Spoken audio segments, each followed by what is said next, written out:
요즘 온라인상에서 아이디 또는 닉네임을 대상으로 악플을 다는 경우가 흔히 발생하는데요. 이때 악플 다는 사람들을 그 사이버 명예훼손죄나 형법상 모욕죄로 형사처벌할 수 있을까요? 그 불륜 사실을 인터넷 카페에 올리는 것이 명예훼손죄가 될지 이거에 대해서 설명을 드릴게요. 안녕하세요. 최변TV의 최선혜 변호사입니다.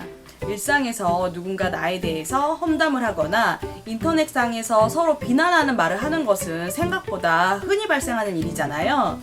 그래서 그런지 누가 사실이 아닌데 나에 대해서 나쁜 소문을 내고 있다, 명예훼손에 해당하는 거 아니냐, 이런 질문들을 정말 많이 받아요. 그래서 오늘은 일상에서 많이 일어나는 범죄 중 누군가를 비방하는 말을 했을 때 범죄가 될 수 있는 명예훼손죄와 모욕죄에 대해서 알려드리려고 합니다. 명예훼손죄는 크게 두 가지로 나뉘는데요. 첫 번째는 사실적시 명예훼손죄고요. 또 다른 하나는 허위사실 적시 명예훼손죄예요. 형법 제307조에서는 공연히 사실을 적시하거나 허위사실을 적시해서 사람의 명예를 훼손하는 자는 징역 또는 벌금 등에 처하도록 정하고 있는데요. 중요한 건 허위사실뿐만 아니라 사실을 적시해도 명예훼손죄에 해당할 수 있다는 거죠. 그리고 정보통신망 이용 촉진 및 정보보호 등에 관한 법률, 줄여서 저희가 정통망법이라고 하는데요. 일명 사이버 명예훼손죄로 처벌하도록 정하고 있는데, 정보통신망을 이용한 명예훼손은 더 중하게 처벌할 수 있도록 따로 규정되어 있어요. 정보통신망은 컴퓨터나 휴대폰 등 정보통신기기를 사용한 경우가 다 포함되니까 SNS나 인터넷 포털 사이트, 인터넷 카페 등이 다 포함됩니다. 공통적으로 명예훼손죄는요, 공연성, 구체적 사실적시, 특정성, 이 세 가지가 인정돼야 되는데 사례들로 설명을 드릴게요.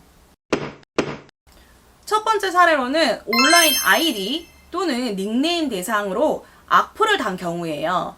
가장 문제가 되는 게 뭐냐? 특정성이거든요.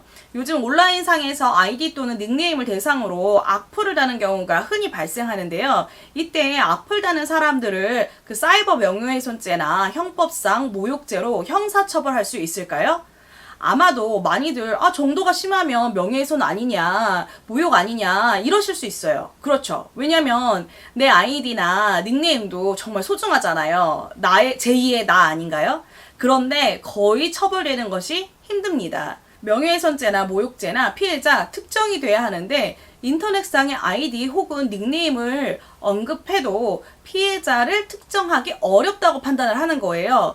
피해자가 자기 이름이나 나이 등을 이미 공개해서 아이디의 주인이 사실상 누구인지 쉽게 알 수 있거나, 아니면 가해자와 피해자 그리고 피해자의 지인들이 서로 알고 있는 사이여가지고요, 서로 간의 신상 정보를 알고 있는 경우예요. 그래서 정황상 피해자 특정이 된다면 명예훼손죄나 모욕죄가 성립할 수 있습니다. 제 유튜브 채널처럼 얼굴과 신상을 밝히는 영상에 댓글로 욕설을 하거나 명예훼손적인 내용의 댓글을 다시는 경우에는요, 사이버 명예훼손죄 내지는 형법상 그 모욕죄로 처벌받을 수 있습니다. 근데 인터넷 카페 같은 경우에는 서로 간에 만날 일이 거의 없잖아요. 그래서 실제 이름이 뭔지, 어디 사는지, 나이가 몇 살인지 이런 걸 전혀 알 수가 없잖아요. 이런 경우에는 사실 어렵다는 거예요. 두 번째로 그 불륜 사실을 인터넷 카페에 올리는 것이 명예훼손죄가 될지 이거에 대해서 설명을 드릴게요. 네이트판에 배우자가 바람난 사례들이 정말 많이 올라오죠.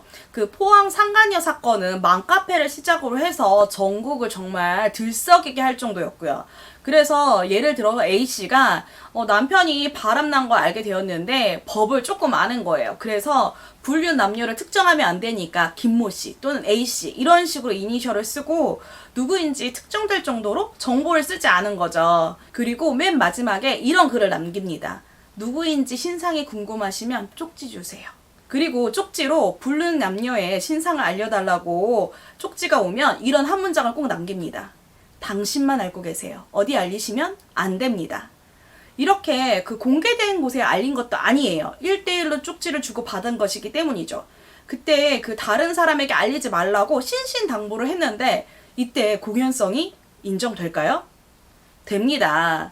공연성이라는 거는요, 개별적으로 한 명 내지 소수의 사람에게 사실을 적시했다 해도 그 상대방이 불특정 또는 다수인에게 전파하게 될 가능성이 있는 때에는요, 공연성이 인정된다는 것이 판례의 입장이거든요. 반대로 발언 상대방이 비밀 유지 의무가 있거나 신분관계로 인해서 비밀의 보장이 상당히 높을 정도로 기대되는 경우에만 공연성이 부정되는 거예요. 예를 들어서 불륜 사실을 상간녀의 가족이나 상간녀의 절친에게 알린 경우라면 상간녀를 위해서 오히려 숨길 가능성이 높으니까 공연성이 인정되지 않지만 그 상간녀와 일면식도 없는 인터넷 카페 회원에게는 아무리 주의를 준다 하더라도 비밀 보장을 할 것이라는 기대를 할 수 없기 때문에 전파 가능성이 있다고 판단해서 공연성이 인정되는 겁니다. 그 명예훼손죄와 모욕죄가 구분하기 애매한 거는 보호법익이 그 사람의 가치에 대한 사회적인 평가인 것이 같기 때문인데요. 그런데 모욕죄의 경우에는요, 단순한 추상적인 판단이나 경멸적인 감정 표현, 그러니까 타인이 수치심을 느낄 만한 욕설, 비하를 하는 경우가 해당됩니다.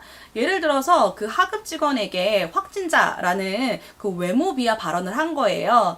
요즘 코로나 때문에 살찐 걸 확진자라고 하니까 살쪘다고 외모 비하를 하신 거죠. 이 경우에 모욕죄로 벌금형이 선고된 사례가 있어요.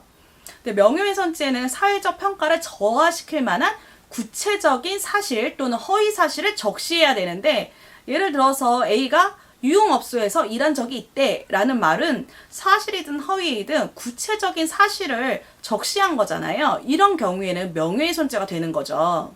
그러면 명예훼손을 하면 다 처벌이 될까? 사실적시 명예훼손 같은 경우에는 이걸 좀 폐지해야 된다는 의견도 많았는데, 얼마 전 그 여전히 헌법재판소에서 위헌이 아니라 합헌이다라는 결과가 나왔어요. 그런데 모든 명예훼손죄가 다 처벌되는 건 아니고요. 그 진실된 사실로 오로지 공공의 이익에 관한 때에는 처벌하지 않는데요. 대표적인 경우가 기자들이 기사를 작성해서 배포하는 경우예요.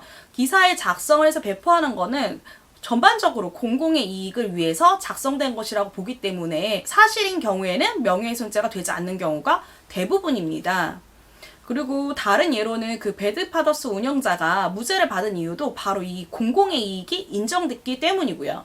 그리고 그 명예훼손죄는요, 반이상 불벌죄로 피해자가 처벌을 원하지 않으면 처벌을 할 수 없습니다. 그래서 연예인 기사나 SNS 등에 그 악플을 달다가 고소당한 분들이 그렇게 반성문을 쓰시고 비는 이유가 여기 있는 거죠. 이렇게 들으면 명예훼손죄나 모욕죄가 굉장히 쉽게 이해가 가고 나는 이제 명예훼손을 당한 것 같다 이런 생각을 하신 분들이 생각보다 많으실 거예요. 그런데 그 형사고소를 하실 때에는요, 제가 늘 강조드리듯이 증거가 중요해요. 그분이 뭐 경찰이 불러서 이거 인정하라고 하면 그 사람 인정하지 않잖아요. 나는 그런 기억이 없다 이래버리면 곤란하거든요. 그래서 이렇게 고소를 하실 때에는요, 명예훼손죄를 고소하고 싶다 이럴 때에는요, 증거를 최대한 모으셔야 됩니다. 증거가 없으면요, 아무리 그 사람이 나에 대해서 소문을 냈다는 그 심증이 있다 하더라도 증거가 없으면 고소하신다 하더라도 그 사람이 처벌되기는 어렵거든요. 그래서 저는 그러니까 예를 들어서 설명을 드린 거고, 가장 중요한 것은 여러분들이 그렇게 피해를 입었을 때 증거를 먼저 수집해라 이 말씀을 드리고 싶습니다. 오늘은 그 명예훼손죄를 중심으로 모욕까지 간단히 설명을 드렸는데 도움이 되셨나요? 도움이 되셨다면 알람, 구독, 좋아요 부탁드릴게요.